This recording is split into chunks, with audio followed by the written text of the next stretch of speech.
Hi, I'm Dave, and I'll be talking to you about Dungeon of the Endless.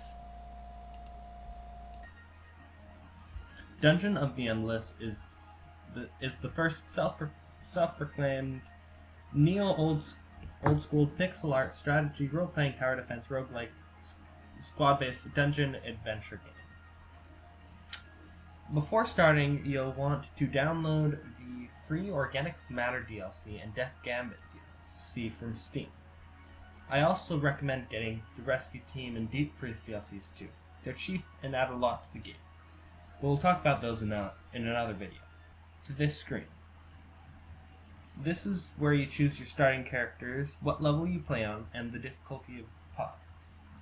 To start, I recommend playing on the Escape pod on 2 easy difficulty with the characters Rosetta Q and Josh Nutella. But feel free to try other characters. Don't be fooled by the 2 easy difficulty. Dungeon of the Endless is very hard to get started with. Now click start and let's get into it.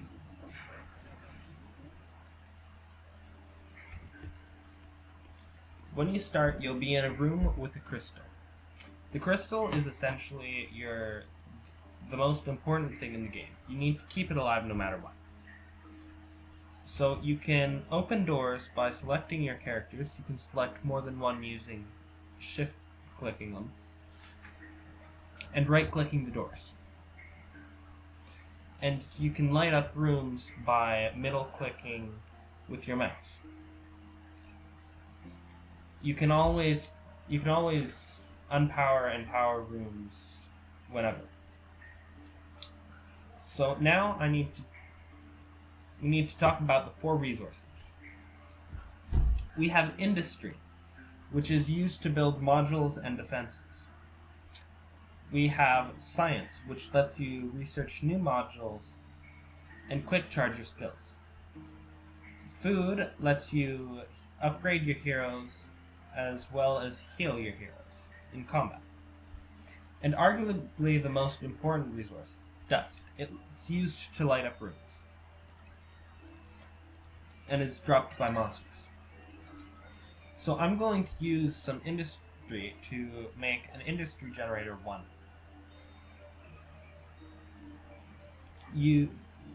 Because having more Industry will let you build modules that produce other resources as well. So I'm going to open the next door.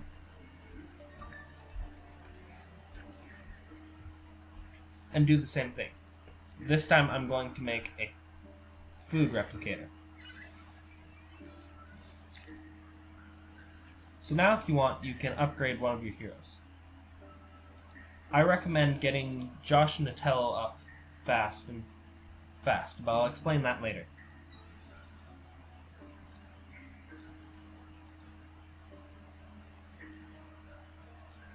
So let's keep opening doors. These are monsters. Each monster has a different AI. Some will attack your modules, some will attack you, and some will attack your crystal, as well as some unique ones. So let's put up some defenses in this room. You can build defenses by clicking on the sword tab at the bottom left of your screen. I like to open doors with Rosetta Q because she's fast. And this is a crystal room. Crystals let you research new modules. Usually I go for industry science or food generators as soon as I can. But let's go for hit crystal. A prisoner prod right now to upgrade our defenses. Researches take 3 turns to activate. So let's keep going.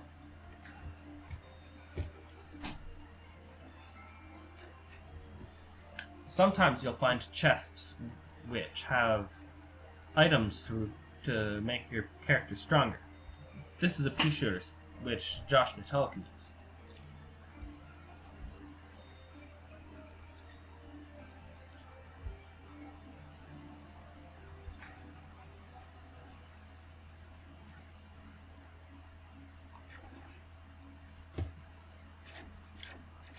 unpowered rooms will have a chance to spawn monsters every round that they're unpowered. And the longer you're on a floor, the more dangerous these monsters will get.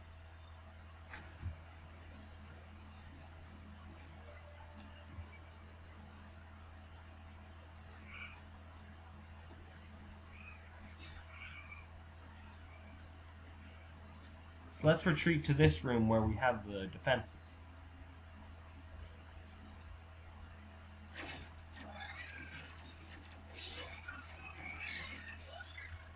As you saw, I leveled up Josh Natella to level 3, and he gained the ability Operate.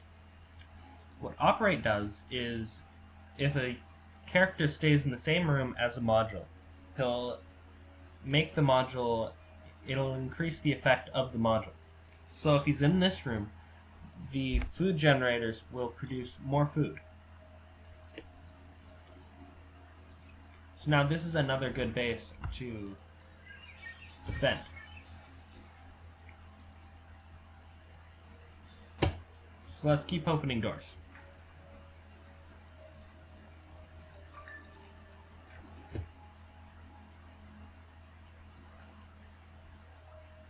Oh, our science is done. Let's see what's new. So now I'm going to start saving up for Industry 2.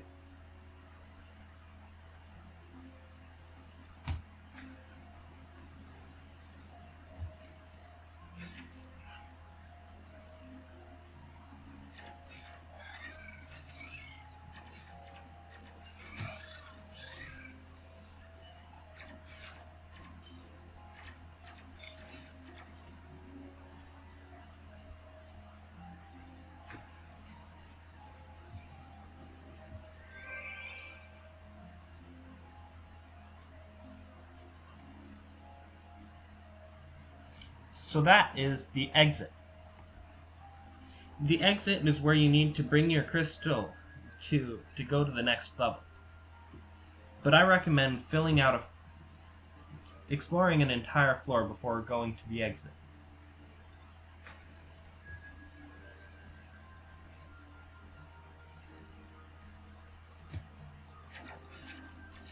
Warning, when you find the exit, the level of the monster starts going up faster.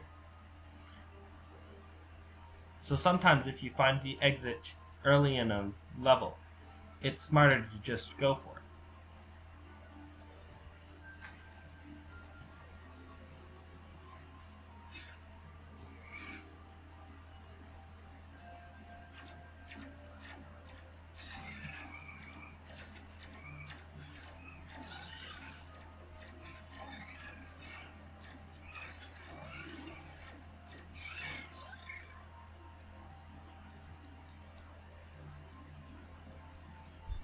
You see, that crystal monster got through because it goes straight to try and kill the crystal.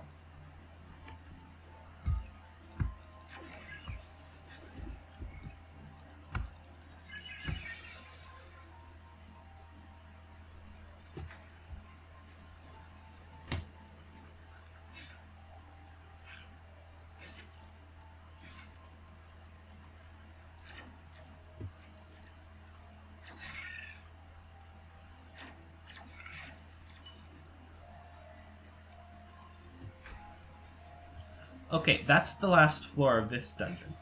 So it's time to get ready for the crystal run.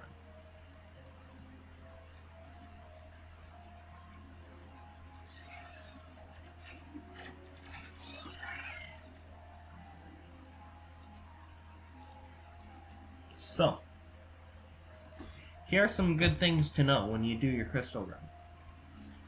If you have one of your characters in a dark room, it makes it so that no monsters spawn in that room. And while you're running the crystal from the crystal room to the exit, monsters will spawn in all of the dark rooms until you leave the floor. So be sure you're ready.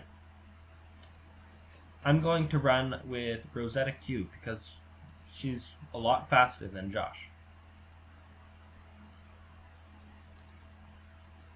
So, you'll want to set up defenses to kill all of the monsters that make it through.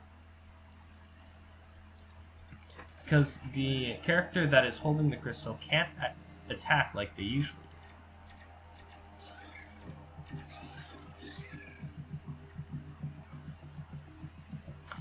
The first floor usually doesn't have very many monsters when you do the run, but it gets harder as you go on.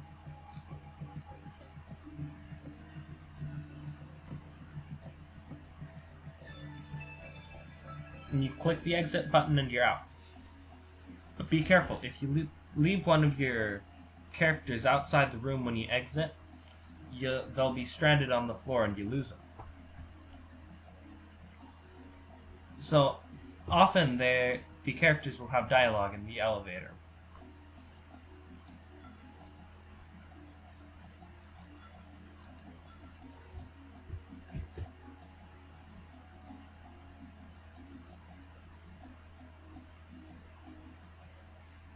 So now that you know the basics, I'm going to skip ahead to some few key points that'll help you get better at the game.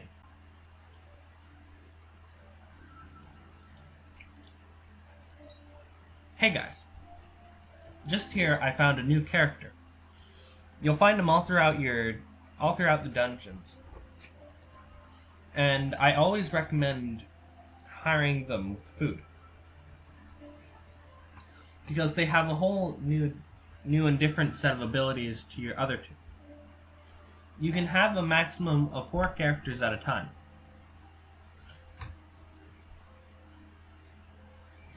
This is Wes. He's from the Rescue Team DLC, so you won't find him in your explorations.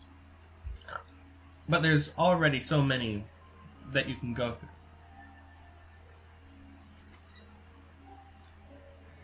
Another thing I forgot to explain is active and passive skills. Active skills are abilities that you activate and you have to open a certain amount of doors for them to come back. Or you can restore them with science. Like this one, it makes all of the heroes on the floor faster. And for passive skills,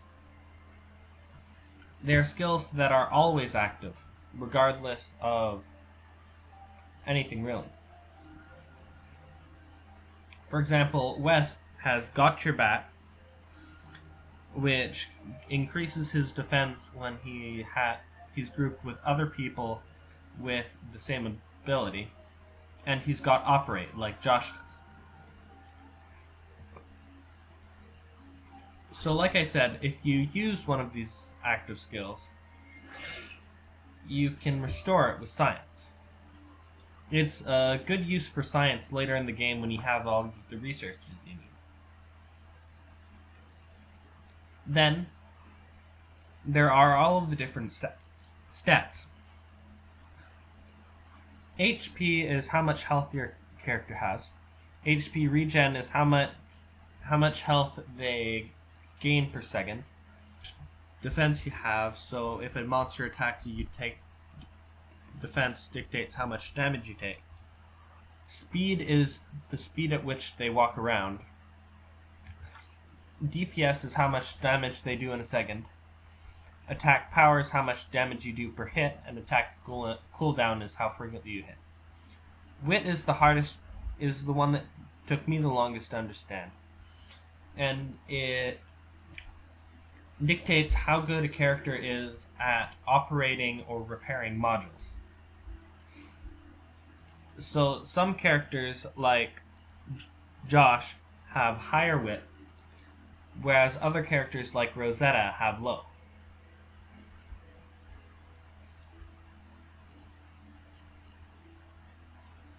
So, good luck dungeoning. Yeah, here's another thing I needed to mention. These are merchants. They buy your stuff for one of your 4 resources. So I could buy one of these things for food, but I don't have enough. And what you can also do is you can sell him some of your stuff. Like if I were to take this football whistle and sell it, I would get 27 food. I don't need food right now, so I won't sell it. But it's good to know if you need extra of a particular resource. What I really recommend doing is saving up a whole bunch of spare items that none of your people can use. And when the merchant is selling something like dust, you can sell them a whole bunch of your spare stuff for the extra dust.